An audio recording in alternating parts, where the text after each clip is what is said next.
প্রেম বড় বিষম বস্তু। বয়স, জাত, ধর্ম, দেশ, কালসীমানা কিছুই মানে না। যেমনটা মানেননি পরিচালক কল্পনা লাজমি। ভূপেন হাজারিকা, যাকে তিনি শ্রদ্ধা করতেন, সম্মান করতেন, ভালোবাসতেন এবং প্রেমও করতেন। অনেকে বলতে পারেন প্রেম আর ভালোবাসা কি আলাদা? হ্যাঁ, অবশ্যই আলাদা। বহু মানুষকে ভালোবাসা যায়, তবে প্রেম বহু মানুষকে করা যায় না। প্রেম খানিকটা নিপাতনে সিদ্ধ। যাকে প্রেম করবেন তাকে কোনো কারণ ছাড়াই প্রেম করতে হবে, দোষ গুণ সমেত। কল্পনা লাজমিও সেই ধাতে গড়া মানুষ ছিলেন। জীবনে একজনকেই ভালোবেসেছেন।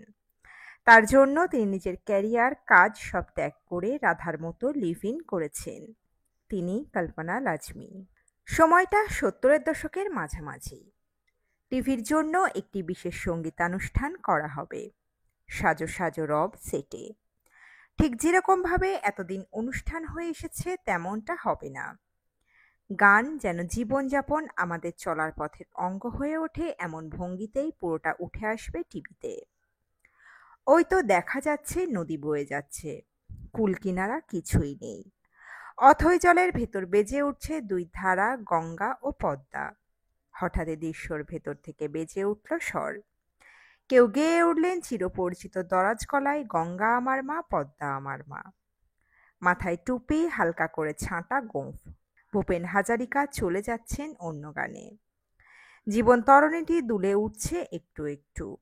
চাবির গোছা বাজিয়ে সঙ্গ দিচ্ছেন রুমা গুহ ঠাকুরতা। জীবনের একটা সময় এমনই যাযাবর ছিলেন ভূপেন হাজারিকা। নিজের গানে সে কথা বলে গিয়েছেন। উত্তর পূর্বের ভরা সবুজ খরস্রোতা নদী আর পাহাড়ের আঁচলে ছুটে চলা ছেলেটার মধ্যে থেকে সেই পাখিটা কখনো যায়নি। চলে গিয়েছেন সব জায়গায়, সমস্ত মানুষের কাছে। আইপিটিএর সঙ্গে যুক্ত হওয়াই হোক বা গান গেয়ে পাহাড়ের দাঙ্গা থামানোর উদ্দেশ্যই হোক, সেই মানুষই ছিলেন ভূপেন হাজারিকার মন্ত্র। সেই মন্ত্রের বলেই শুনতে পেয়েছিলেন বিস্তীর্ণ নদী পাড়ের অসংখ্য মানুষের হাহাকার। এমন এক যাযাবরের জীবনে লেগেছিল রঙের পরশ। খরস্রোতা নদী ধীরে ধীরে হাজির হলো মসৃণ সমতলে। ভূপেন হাজারিকার জীবনে সেই পাখিটি ছিলেন কল্পনা লাজমি। রুদালির পরিচালক ভূপেনের জীবনে এসেছিলেন সেই শান্ত পায়রাটি হয়ে, যাযাবর জীবনটাকে এক নিমেষে শান্ত করতে, স্থিতধী করতে। নিজের কিশোর বয়স থেকেই কিংবদন্তি সঙ্গীত সাধকের ভক্ত ছিলেন কল্পনা। তিনি তখন মুম্বাইয়ের সেন্ট জেভিয়ার্স কলেজের সাইকোলজির পড়ুয়া। নিজের পরিবারেও শিল্প, সংস্কৃতি, সিনেমার প্রভাব দেখেছিলেন ছোট থেকেই কল্পনা লাজমি। মা ললিতা লাজমি ছিলেন বিখ্যাত চিত্রশিল্পী, আর তার মামা ছিলেন কিংবদন্তি গুরুদত্ত। তার নিজের ভেতরেও চলচ্চিত্র পরিচালনার সত্তা ধীরে ধীরে জন্ম নিচ্ছিল। এমনই পটভূমিকায় আলাপ হয় ভূপেন হাজারিকার সঙ্গে। কল্পনা তখন সদ্য যৌবনে। বয়সে 28 বছরের বড় গায়কের সুরে মজে গেলেন তিনি। সেই যে মিলন হলো তা জারি ছিল 2011 সালে ভূপেন হাজারিকার মৃত্যুর আগে পর্যন্ত। সেই সময় ভূপেনবাবুও টালমাটাল সময়ের মধ্য দিয়ে যাচ্ছিলেন। প্রথম স্ত্রী প্রিয়ংবদা প্যাটেলের সঙ্গে বৈবাহিক জীবনের সমস্যা কোথাও মানতে পারছিলেন না। ওই দরাজ গলা বারবার বেছে নিত প্রেমকে। সেই প্রেমকেই হয়তো খুঁজছিলেন ভূপেন হাজারিকা। কিন্তু এই প্রচেষ্টা ব্যর্থ হলো। ক্রমশ মদের নেশা চেপে বসছিল তাঁকে। বেহিসাবে কেটে যাচ্ছে সময়। টাকা কোথায় যে খরচ হয়ে যাচ্ছে তা বোঝাই যাচ্ছে না। শক্ত করে দড়িটুকু ধরলেন কল্পনা লাজমি। আরবের সেটে আলাপ হয় দুজনের। তারপর 70-এর দশকের মাঝামাঝি সময় দুজনেই কলকাতার বাড়িতে একসঙ্গে থাকতে আরম্ভ করলেন। 28 বছরের ব্যবধান। সেসব তুচ্ছ করে শক্ত বাঁধনে বাঁধলেন ভূপেন কল্পনা। প্রথাগত বিবাহ হয়নি তাঁদের। সন্তান ধারণের পথেও হাঁটেননি তারা। বেঁচেছেন কেবল ভালোবাসার শর্তে। অলক্ষ্যে কেউ গাইছিল, আমি তোমার প্রেমে হব সবার কলঙ্কভাগী। সত্যিই অনেক কলঙ্কের তীর ছুটে এসেছিল তাঁদের দিকে। কিন্তু এবারে যে নৌকাটি ভগ্ন জীর্ণ নয়। ভূপেন হাজারিকা জীবনসঙ্গী শুধু নয়, তার ম্যানেজারের দায়িত্বও নিলেন কল্পনা লাজমি। ব্যক্তিগত জীবনে যিনি প্রচণ্ড গুরুত্ব দিতেন নিয়মকে, সেই ছক বাঁধা স্থির একটা যাপনই আনলেন ভূপেনের জীবনে।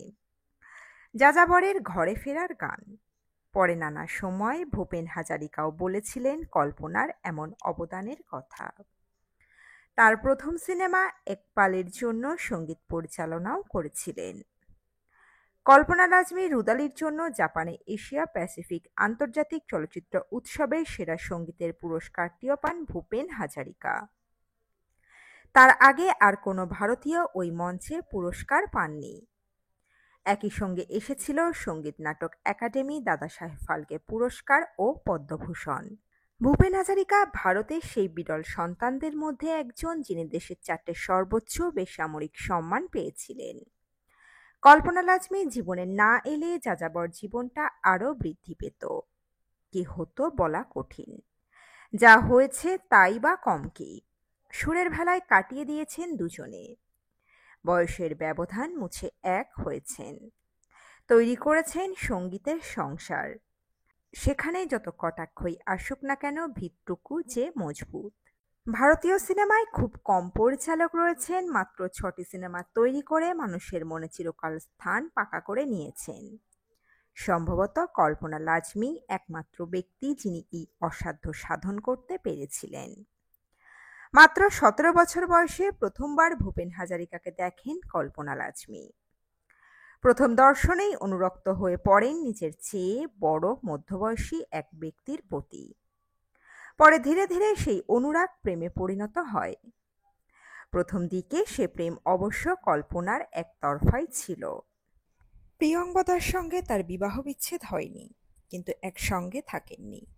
ভূপেন আরেকটি বিয়ে করতে ভয় পেতেন, তবে কল্পনা লাজমির সঙ্গে তার ছিল অসমবয়সী প্রেম। 13 বছর সংসার করার পর 1963 সালে প্রিয়ঙ্বদা প্যাটেল ও ভূপেন আলাদা হয়ে যান। ভূপেনের মৃত্যুর 1 বছর পর কানাডা প্রবাসী প্রিয়ঙ্বদা বিচ্ছেদের কারণ সম্পর্কে আসামের একটি টেলিভিশনের সাক্ষাৎকারে বলেন, লতা মঙ্গেশকরের সঙ্গে ভূপেনের প্রণয়ের কারণেই নাকি তারা আলাদা হওয়ার সিদ্ধান্ত নেন। এতে আহত হন ভূপেনের 39 বছরের সঙ্গিনী কল্পনা লাজমি। ভূপেন হাজারিকা ও লতা মঙ্গেশকরের দীর্ঘ 44 বছরের বন্ধুত্ব নিয়েও আছে নানা তর্ক বিতর্ক। কেউ বলেছেন তারা বন্ধু, কেউ বলেছেন তারা একে অন্যকে ভালোবাসতেন।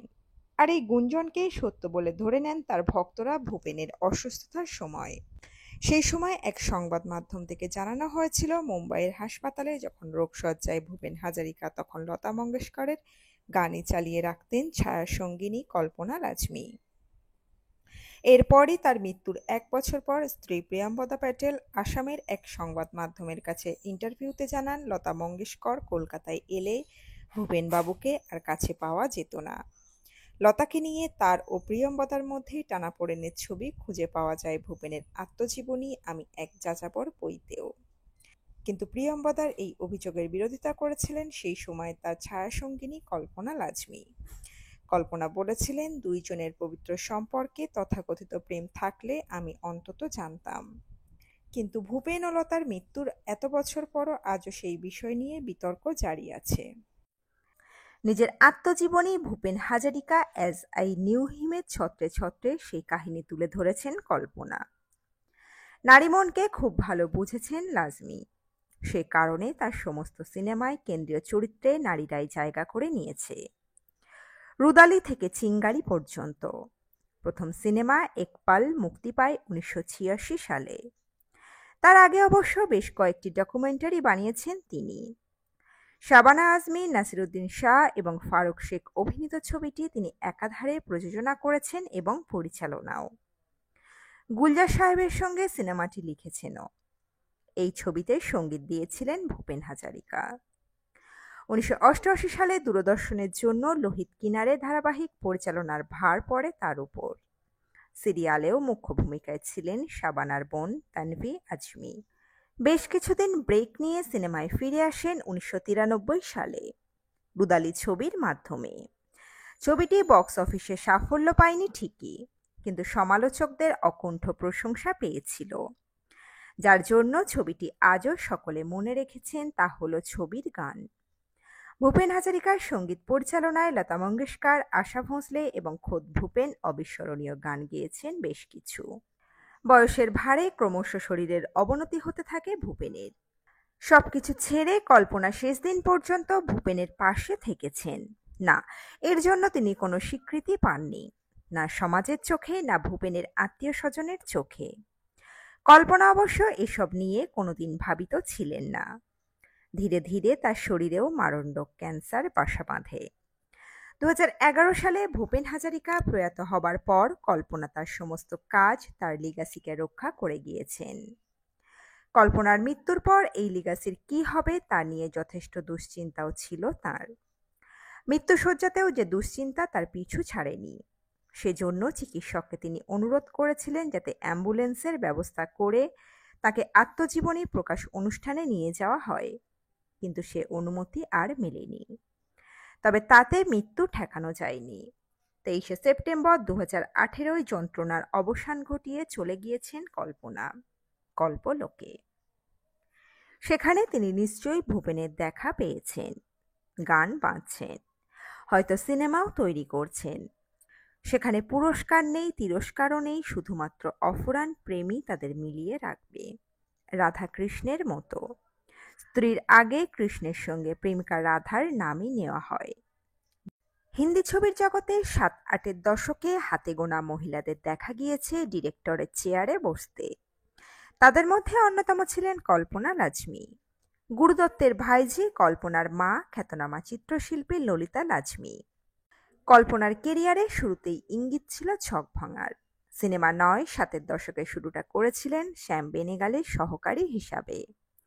1977-এ শ্যামের ভূমিকায় কস্টিউম ডিজাইনার হিসাবেও দেখা যায় তাঁকে। এরপর তথ্যচিত্রে হাত পাকানো। প্রথম তথ্যচিত্র 1978-এ, ডিজি মুভি পায়োনিয়ার।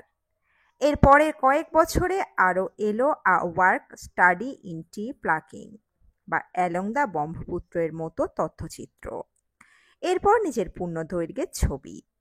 1986 সালে শাবানা আজমি, নাসিরুদ্দিন শাহ এবং অনুজ সাহানিকে নিয়ে তৈরি করেন ইকবাল। সে ছবির প্রযোজনাও তাঁর। গুলজারের সঙ্গে মিলে সেই ছবির চিত্রনাট্য লিখেছিলেন কল্পনা।